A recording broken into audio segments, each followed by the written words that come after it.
Bible مقدس میں ہمارے تمام سوالوں کے جواب موجود ہیں، اور جو دعائیں ہم کرتے ہیں کہیں نہ کہیں جب ہم اس کو پڑھتے ہیں بائبل مقدس کو، تو ہمارے جواب بھی بائبل مقدس میں ہی ہیں۔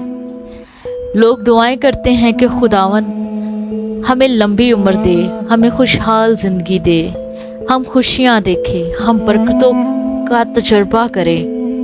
تو میرے عزیزو، آج میں آپ کو بتانا چاہتی ہوں کہ برکت کا راز ایک ہی ہے، اور وہ یہ ہے خداوند سے ڈرنا، خداوند کے خوف کے نیچے رہنا۔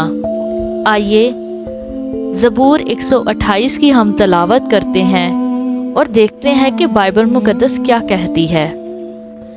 مبارک ہے ہر ایک جو خداوند سے ڈرتا اور اس کی راہوں پر چلتا ہے۔ تو اپنے ہاتھوں کی کمائی کھائے گا، تو مبارک اور سعادت مند ہوگا۔ تیری بیوی تیرے گھر کے اندر میوہ دار طاق کی مانند ہوگی، اور تیری اولاد تیرے دسترخوان پر زیتون کے پودوں کی مانند۔ دیکھو، ایسی برکت اسی آدمی کو ملے گی جو خداوند سے ڈرتا ہے۔ خداوند صیون میں سے تجھ کو برکت دے گا، اور تو عمر بھر یروشلم میں بھلائی دیکھے، بلکہ تو اپنے بچوں کے بچے دیکھے۔ اسرائیل کی سلامتی ہو، آمین۔ اس زبور میں جتنی برکتیں ہم نے پڑھی ہیں، یہ برکات ان تمام لوگوں کی زندگی کا حصہ ہیں جو خداوند سے ڈرتے اور اس کی راہوں پر چلتے ہیں۔ خداوند سے ڈرنا کیا ہے؟ خداوند کا خوف حکمت کا شروع ہے، اور خداوند کا خوف علم کا بھی شروع ہے۔ اور یہ خوف یہ ہے کہ ہمارے اندر خدا کے لیے غیرت ہونا، خدا کی عزت کرنا، خدا کے کلام کو سنجیدگی سے لینا۔ خدا ٹھٹھوں میں اڑایا نہیں جاتا۔ ایک بات ہمیشہ یاد رکھیے کہ ہماری زندگی کی اولین ترجیح جو ہے وہ خدا ہونا چاہیے۔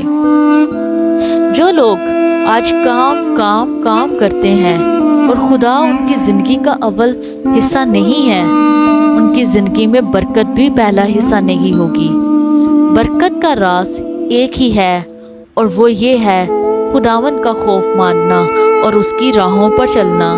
جیسے ہم نے زبور میں بھی پڑھا کہ جو شخص ایسا کرتا ہے اور اس کی راہوں پر چلتا ہے، اس کی راہوں پر چلنے سے مراد یہ ہے اس کے کلام کی باتوں پر عمل کرنا، ایک دوسرے سے محبت رکھنا، خدا کے احکام ماننا۔ یہ اس کی راہوں پر چلنا ہے۔ جن چیزوں سے خداوند کو نفرت ہے ان چیزوں سے نفرت کرنا، اور جو چیزیں خداوند کو پسند ہے اس کے لیے ہمیشہ تیار رہنا۔ خدا کے لیے ہر وقت اپنے آپ کو تیار رکھنا، یہ اس کی راہوں پر چلنا ہے۔ حتیٰ کہ مشکلات بھی آ جائیں، حتیٰ کہ آپ کو قربانی بھی دینی پڑے، تو ہمیشہ اس بات کے لیے تیار رہنا۔ ابراہیم کی زندگی کو جب ہم دیکھتے ہیں تو ہمیں پتہ چلتا ہے کہ یہ وہ شخص تھا جو خدا کی راہوں پر چلتا اور اس سے ڈرتا تھا۔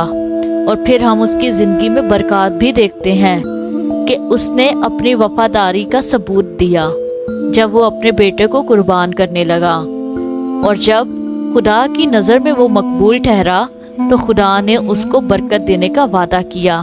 اور آج ہم وہ برکات کو پوری دنیا میں دیکھتے ہیں کہ کس قدر خدا نے ابراہیم کی نسل کو برکت دی۔ تو اگر آپ بھی اپنی زندگی میں، اپنی اولاد کی زندگی میں برکت دیکھنا چاہتے ہیں تو اس کا راز ایک ہی ہے، اور وہ یہ ہے خداوند کا خوف ماننا اور اس کی راہوں پر چلنا۔ آئیے ہم دعا کرتے ہیں۔ آسمانی باپ، تیری شکر گزاری کرتے ہیں، تو بھلا ہے اور تیری شفقت ابدی ہے۔ تیری شکر گزاری کرتے ہیں تیرے کلام کے لیے جو تیرے وعدوں سے بھرا ہے، جو ہمارے ہاتھوں کا لڑنا اور ہماری انگلیوں کو جنگ کرنا سکھاتا ہے۔ خداوند، ہمارا بھروسہ تیرے کلام پر، تیری باتوں پر ہے جو برحق ہیں، جو سچائی پر مبنی ہیں۔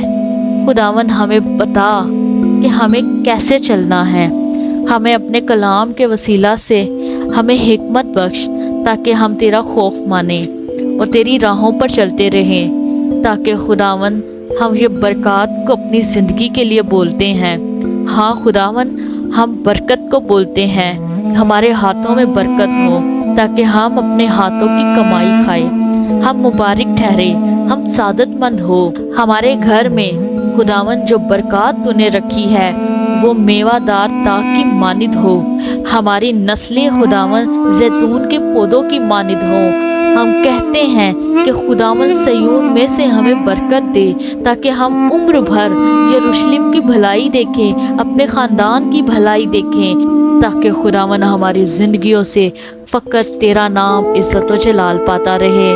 ہم تیرا خوف مانیں اور ہمیں فضل بخش تاکہ خداون ہم بھی ابراہیم کی مانند تیری راہوں پر چلتے رہیں اور تیری حضوری میں تیری نظر میں مقبول ٹھہریں۔ یسوع مسیح کے نام میں آمین۔